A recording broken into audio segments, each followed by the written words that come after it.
Welcome back, students. Continuing with the second lesson, that is health and diseases. Today, now we will see a new topic, some important disease of present days. म्हणजे आजकालच्या जे disease आहे आजकाल आपल्याला होणारे ते कोणते कोणते आहे. Just like dengue. क्वेश्चन्स तुम्हाला बघा एक विचारलेले आहे इंट्रोडक्शनमध्ये. How can we observe personal hygiene. आपण कशा प्रकारे स्वतःची पर्सनल हायजीन, पर्सनल जे वैयक्तिक आणि हायजीन म्हणजे स्वच्छता, स्वतःची स्वच्छता ठेवू शकतो. Second, why should we drink boiled water in rainy season. पावसाळ्यामध्ये आपण का उकळतं पाणी प्यायलं पाहिजे.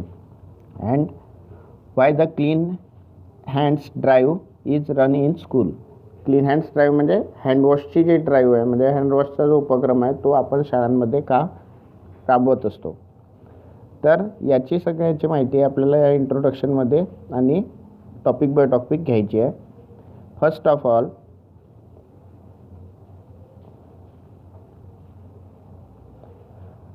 Of all the disease dengue.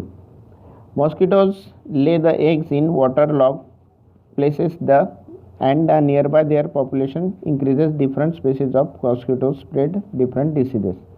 कसं आहे की पाण्यामध्ये आसपासच्या परिसरामध्ये जर पाणी कुठे साचलेलं असेल, टायर्समध्ये, ड्रम्समध्ये, कूलरच्या टाकीमध्ये, तर त्या पाण्यामध्ये काय होतात तर हे मॉस्किटोज एग्स देतात, अंडे देतात आणि त्यांचे तिथून जन्म होतो. Different the species of mosquito spread different diseases. आता हे सगळेच मॉस्किटो एकसारखे डिसीज पसरवत नाही, तर वेगवेगळ्या मॉस्किटोजच्या स्पेसीजनुसार त्यांचे डिसीज स्प्रेड होण्याचे प्रमाणसुद्धा वेगवेगळे आहे. Dengue is spread by Aedes aegypti. Aedes aegypti नावाचा जो हे असतो मॉस्किटो असतो, त्याच्यामुळे हा डेंग्यू नावाचा जो डिसीज आहे तो होत असतो. This disease is caused by DEN14 virus belonging to the type flavivirus. Flavivirus प्रकारचा हा व्हायरस आहे आणि याचं नाव आहे DEN14 व्हायरस. ओके. आणि हा कोणत्या मॉस्किटोमुळं स्प्रेड होतो तर Aedes इजिप्टी.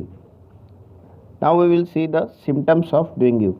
First, acute fever and headache, vomiting. म्हणजे काय, तीव्र ताप येणे, डोकं दुखणे आणि वॉमिटिंग होणे. दुसरं, pains in eye socket is very prominent symptoms. Prominent म्हणजे महत्त्वाचा सिम्पटम आहे की तुमच्या डोळ्यांमध्ये काय होतं तर पेन होतो, दुखतात ते. Platelets count that may lead to internal haemorrhage. म्हणजेच काय होते की इंटरनल हॅमरेज म्हणजे होत असते की अंतर्गत रक्तस्राव. आणि दुसरा काय होतं तर डिक्रीज इन प्लेटलेट. आपल्या ज्या प्लेटलेट्स आहे ब्लडमधल्या त्या कमी होतात. Understand and explain to others. म्हणजे तुम्ही स्वतः समजून घ्या आणि दुसऱ्यांना पण समजून सांगा की हे जे असे प्रकारचे जे ठेवलेले टायर्स असतात यामध्ये जे पाणी जमा असते, इथे मी इमेजमध्ये दाखवल्याप्रमाणे, तर याच्यामध्ये काय होतात की ते मॉस्किटोज एग्स ले करतात, म्हणजे अंडे देतात आणि तिथूनच त्यांची सुरुवात होत असते. म्हणून अशा ठिकाणी वॉटर लॉग होऊ द्यायचं नाही, म्हणजे पाणी थांबू द्यायचं नाही. Now see, observe and discuss. Observe the pictures shown in the following and write description in the boxes. इथे पिक्चर्स दिलेले आहे आणि त्याचं डिस्क्रिप्शन या बॉक्समध्ये लिहायचं आहे. तर इथे आपल्याला दिसतं आहे की काय आहे, पाण्याचा ड्राम आहे, ठीक आहे. इथे पाण्याचा माठ आहे, तर हे दोन्ही ठिकाणी काय असेल, पाणी स्टोअर असेल. Thereafter the next image is given here, cooler, water cooler. Water कूलरमध्ये सुद्धा पाण्याच्या जे टंकी असते कूलरला, वरची टँक आणि खालची पण टँक, याच्यामध्ये काय होतं वॉटर स्टोअर राहतो. आणि त्या स्टोअर वॉटरमध्ये मॉस्किटोज काय करतात, एग्ज ले करतात. आणि याच्यासाठी प्रोटेक्शन, तर या साईडला लेफ्ट हँड साईडला प्रोटेक्शन दिलेलं आहे, जसं पहिलं सांगितलं आहे, मॉस्किटो कॉईल आणि मॉस्किटो रिपेलंट प्रॉडक्ट. आणि जस्ट त्याच्या खाली दिलेलं आहे फॉगिंग करताना एक माणूस दाखवलेला आहे. हे काय करतो की अँटी मॉस्किटो फॉगिंग केल्याने ते काय होतात, मच्छर तिथून नाहीसे होतात. These are the reasons and preventive measures. हे आहे कारणं आणि हे आहे त्याचे preventive measures. collection of information. Which measures are taken for mosquito control by Gram Panchayat, municipal council, municipality of your area? तर पावसाळ्यामध्ये किंवा डेंग्यूच्या स्पेशली साथीच्या मध्ये आपल्या महानगरपालिकेकडून विविध प्रकारचे उपक्रम, जसं मच्छरची गाडी रोडवरून चालवणे किंवा लिक्विड स्प्रेड करणे आसपासच्या साचलेल्या पाण्यामध्ये आणि जवळपासच्या पूर्ण एरियाचा सर्वे करणे, अशा प्रकारचे महानगरपालिकेकडून कामं होत असतात. Some additional information is given here about the malaria. म्हणजेच मलेरिया म्हणजे हिवताप ज्याला म्हणतो आपण. Malaria is spread by a female Anopheles while elephantiasis by female Culex. तर एलिफंटायसिस म्हणजे होते हत्ती रोग आणि मलेरिया हा हिवताप हा फिमेल ॲन्फोलेसमुळे होतो आणि हत्ती रोग जो आहे तो क्युलेक्स ॲन्फोलेसमुळे होतो. Anopheles and Aedes grow in clean water while Culex in dirty or sewage water. Anopheles जे आहे हे क्लीन वॉटरमध्ये ग्रो होतात आणि क्युलेक्स जे आहे ते dirty water and sewage water म्हणजे जे सांडपाणी असते त्यामध्ये ते ग्रो होतात. नेक्स्ट फ्लू आहे swine flu.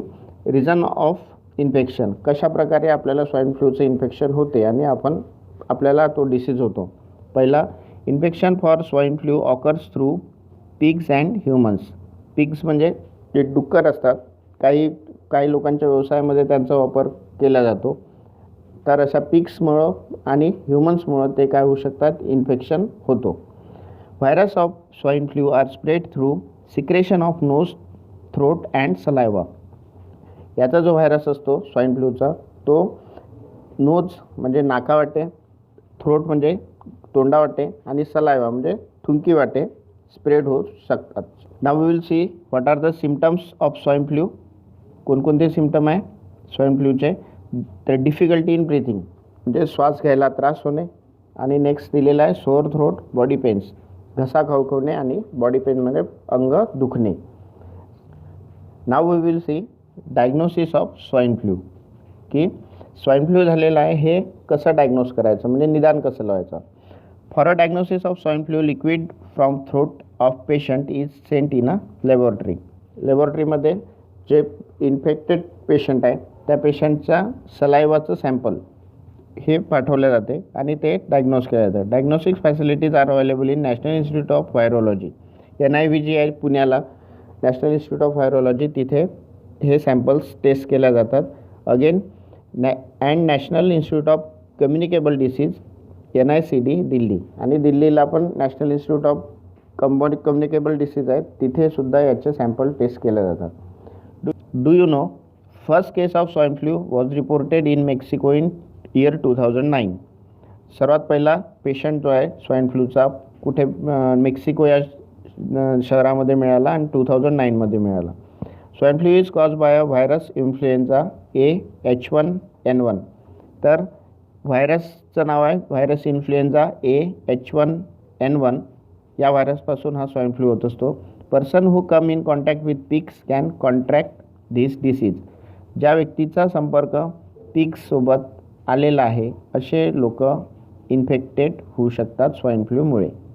Okay, now moving towards the next disease, AIDS. एड्सचा फुल फॉर्म जो आहे तो आहे ॲक्वायर्ड इम्युनो डिफिशियन्सी सिंड्रोम. हा त्याचा फुल फॉर्म आहे आणि त्याच्या फुल फॉर्मपासून त्याचं नाव तयार झालं आहे AIDS, AIDS. This disease is cause by HIV human immunodeficiency virus. या व्हायरसचं नाव आहे HIV व्हायरस आणि HIVचा फुल फॉर्म आहे ह्युमन इम्युनोडिफिशियन्सी आणि V for virus. In this disease victims suffer from various diseases. AIDS झालेल्या व्यक्तीला वेगवेगळ्या प्रकारचे आजार होऊ शकतात. Due to the progressive weakness of natural immunity. कारण की ज्या व्यक्तीला जो HIV पॉझिटिव्ह असतो त्याची जी इम्युनिटी पॉवर असते ती कम्प्लिटली कमी झालेली असते, म्हणून त्याला वेगवेगळ्या आजारांना सामोरे जावं लागतं. Diagnosis of AIDS can not be confirm without the test in medical laboratories. मध्ये टेस्ट केल्यानंतरच आपण कन्फर्म करू शकतो either the person is positive or not. ELISA test is use for its proper diagnosis. Symptoms of AIDS are person specific. तर याचे ठराविक काही लक्षणं असतात आणि याची जी टेस्ट असते HIV ची तिला एलिसा टेस्ट असे नाव दिलेले आहे. Again some information about the AIDS. AIDS does not occur due to touching to and sharing of the food with HIV infected person or by nursing the HIV patient. कोणत्याही HIV positive म्हणजे AIDS झालेल्या पर्सनशी आपण touch केलं किंवा त्याच्यासोबत राहिलं तर आपल्याला इन्फेक्शन होणार नाही, आपल्याला एड्स होणार नाही. Or nursing the HIV patient म्हणजे नर्सिंग करणे म्हणजे त्याचा उपचार करणे. HIV पेशंटचा उपचार जो करत असेल त्या व्यक्तीला सुद्धा एड्स त्या पेशंटमुळे होणार नाही. Our behaviour with HIV infected person must be normal. आपलं जे वागणं आहे HIV इन्फेक्टेड पर्सनसोबत ते कसं असलं पाहिजे तर एकदम नॉर्मल असलं पाहिजे. Now see the next topic. Infection through animals. कोणकोणते ॲनिमल्स आहेत जे आपल्याला इन्फेक्शन करू शकतात. First, which measures are taken at your home to control the rats. आपल्या घरामध्ये रॅट्स होऊ नये म्हणजे उंदीर होऊ नये म्हणून आपण कोणकोणते प्रिकॉशन घेत असतो. Why is it necessary to take care about health of domestic dogs, cats and birds. आपल्या घरी जे पाळीव कॅट्स असतात, डॉग्स असतात, बर्ड्स असतात त्यांचे नेसेसरी आपण हेल्थसाठी कोणते कोणते प्रिकॉशन घेतले पाहिजे. Now see third, is there any relation between pigeons, stray animal and human health. की कबूतर आहे आणि रस्त्यावर भटकणारे जे ॲनिमल्स आहे ते आणि माणसाची जे हेल्थ आहे ते याचं काही रिलेशन आहे का. And fourth one is what are the effects of rats, cockroach on human health. आपल्याकडे जर रॅट्स झाले असतील, कॉकरोचेस झाले असतील तर त्याचा आपल्या ह्युमन बॉडीवर काही इफेक्ट होईल का. तर यस, डेफिनेटली होईल. रॅबिज. आता आपण पाहूया की या ॲनिमल्समुळं आपल्याला कोणते डिसीजेस कॉज होऊ शकतात. First one is rabies. This is a viral disease.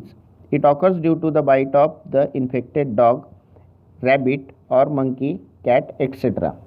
तर हे जे आपल्याकडे नेहमीच माणसाळलेले ॲनिमल्स आहे, डॉग, रॅबिट, मंकी, कॅट यांचा जर बाईट झाला आपल्याला, हे जर आपल्याला चावले तर रॅबिज आपल्याला डिसीज होतो. Virus enters the brain via neuron. Hydrophobia is one of the important symptom of this disease. की काय होते की हा कुत्रा किंवा मांजर चावल्यानंतर या रोगाचे जे विषाणू असतात ते मज्जातंतुवाटे आपल्या मेंदूमध्ये प्रवेश करतात आणि हायड्रोफोबिया त्याला जलदेश असे म्हणतात. In this case the victim shows extreme fear for waters. की हा डिसीज झाल्यानंतर सर्वात पहिले काय होतं की लक्षण जे आढळते की तो व्यक्ती इन्फेक्टेड जो पर्सन आहे तो फिअर ऑफ वॉटर म्हणजे पाण्याला घाबरतो. Rabies is a fatal disease. Rabies झालेला व्यक्ती हा फेटल होऊ शकतो म्हणजे त्याचा मृत्यूसुद्धा होऊ शकतो. However, fatality can be prevented by the timely vaccination before onset of symptoms. तर याची जर टाईमली व्हॅक्सिनेशन जर करून घेतलं, लसीकरण करून घेतलं तर रॅबीजपासून आपला बचाव होऊ शकतो. Symptoms start to appear within 90 to 175 days of dog bite.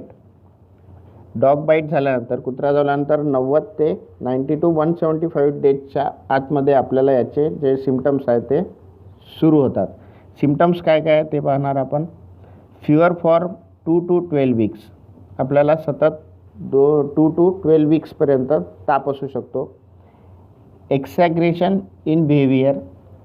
अजून त्याचं कोणतं हे आहे तर अतिशयोक्तीपणा करत वागणे हा सुद्धा त्याचा एक सिम्पटम आहे. आणि हायड्रोफोबिया म्हणजे पाण्याची भीती वाटणे हा त्याचे मेन सिम्पटम्स आहे. So we will stop this video here and continuing with the new diseases in next video. So stay at home, study regularly and thank you for watching.